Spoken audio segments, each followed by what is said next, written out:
Comment tu as géré, au niveau de la nutrition, au niveau des entraînements, sachant qu'encore une fois, tu es chef d'entreprise, tu as plus de 100 salariés, tu me disais, tu es père de famille en même temps, il y avait des repas, très, copieux le week-end. Comment tu as réussi à jongler avec tout ça pour justement avancer, être exemplaire sur l'exécution? Il faut pas se poser de questions. Dans la vie, tu peux être un patron des fois, et c'est toi qui vas donner des ordres. Donc il y a des moments où il faut être toi en exécution des ordres qu'on te donne. Il faut savoir être bête et discipliné. Et donc, du coup, c'est quelque chose sur lequel j'ai même pas réfléchi de quelle manière ça allait m'impacter. Bête, discipliné, tu cherches pas à savoir mais pourquoi, mais comment. Tu as pris une décision d'appliquer un programme, tu as pris la décision de choisir une personne, des fois tu sais pas pourquoi, mais tu l'as choisi, tu l'appliques et tu vois si ça marche. Et faire confiance en la personne.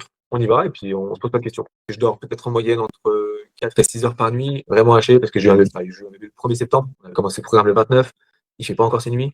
J'en ai un deuxième qui a 2 ans et demi, mais pas pour autant que je faisais pas des entraînements à 6 heures du matin, 6h30, sans aucun problème. D'un coup, ça a vraiment basculé.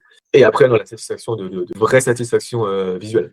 Ah ouais, ça c'est très agréable, très très agréable. Tout le monde peut le faire, tout le monde, tout le monde. En plus, si t'es salarié, encore plus, t'as 35 heures en France, 39 heures encore max.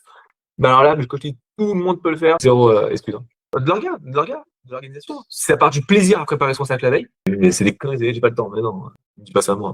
Des choses que je voulais faire depuis que j'avais 20 ans et qui sont passées en second plan. C'était maintenant ou après, ça allait encore être plus dur de le faire. Pas irréalisable, mais encore plus dur. Je me suis dit, allez, vas-y, feu. Quand j'ai commencé avec toi, j'avais commencé depuis 1 mois et demi, solo. T'as tes photos qui te font plaisir, t'as tes enfants qui, ouais, papa, t'es costaud, et puis tu commences à comprendre, tu commences à voir les autres de la famille, des amis qui se motivent aussi en te voyant. S'il le fait, c'est qu'on peut le faire. Donc une vraie satisfaction. Et je pense que les gens au début, ils le prenaient à la rigolade.